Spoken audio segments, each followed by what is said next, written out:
We're here with Louis Kuller of the graduate school in Pittsburgh, the University of Pittsburgh, and we're here at the conference on adverse drug reactions and lipodystrophy.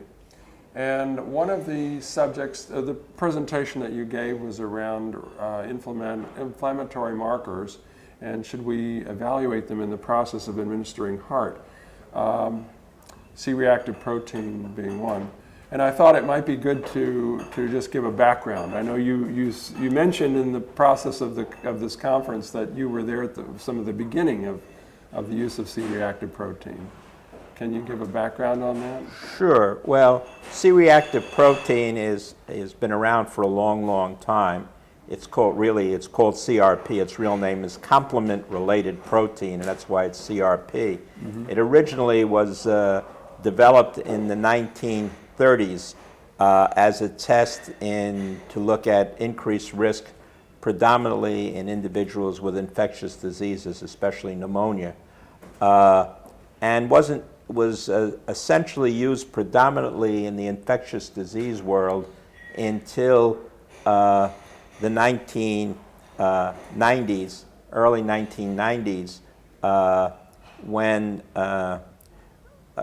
we found that first that serum albumin levels were inversely related to the risk of a heart attack. In that case, a low serum albumin was associated with an increased risk. Dr. Russell Tracy, who is at the University of Vermont and is a biochemist, immunologist, recognized, I think with several others, that we were measuring what we call acute phase proteins, and these are proteins in the blood which change in response to a variety of stressors, mainly inflammation. And albumin is a negative acute phase protein. It goes down. Dr. Tracy at that time recognized that C-reactive protein was one of the most sensitive markers we had to inflammation, and not only that, but really didn't change very much, at least at the time we didn't think, in relationship to a lot of other potential pathological processes, and therefore would be a good marker for inflammation.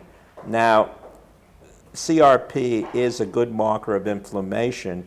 It's very highly correlated with another test that we used to do, and that was called the erythrocyte sedimentation rate, or the ESR, and that was a very popular test in doctors' offices for generations. And the CRP is in many ways, I think, a biochemical measure of the sedimentation rate. It correlates very highly with the two.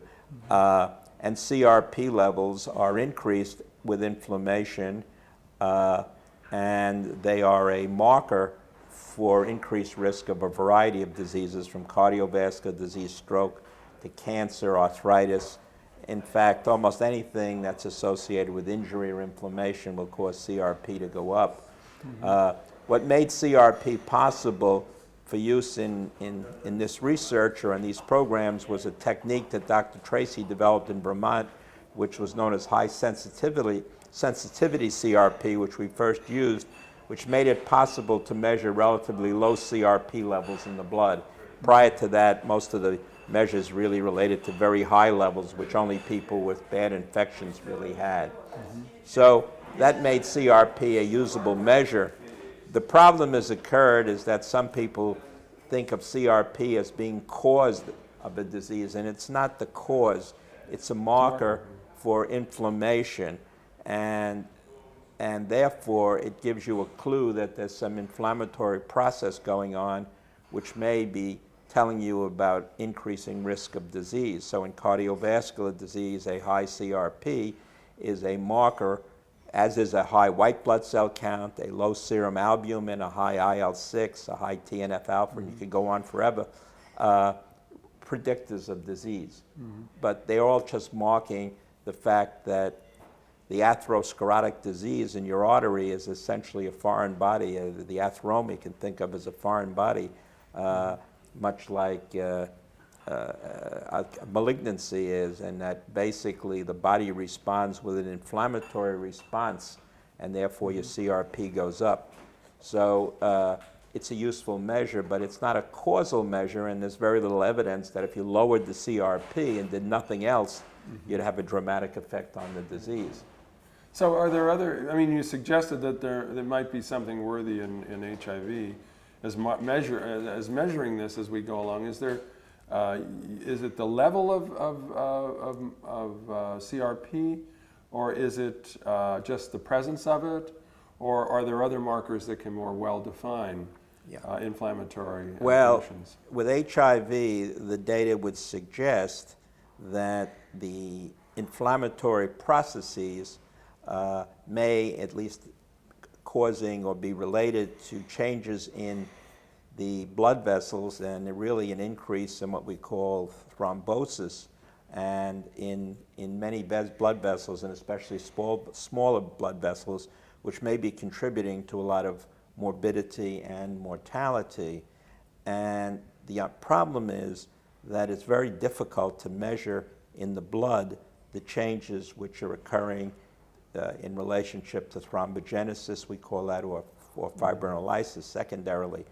So we can measure these inflammatory markers indirectly. We can measure a few blood factors, which like D-dimer or fibrinogen, which also predict, and a couple of others which are promising. So it may be useful to monitor these inflammatory markers over time. The change is not necessarily the level as much as it is the change, which is probably critical, and that is if you have an increasing level of these inflammatory markers, or it may be a warning that the degree of viral suppression is not as good as you really may want, and therefore you may want to modify the drug therapy. Now that's unproven, it's only a hypothesis, but it looks like a fairly tenable hypothesis at the present time.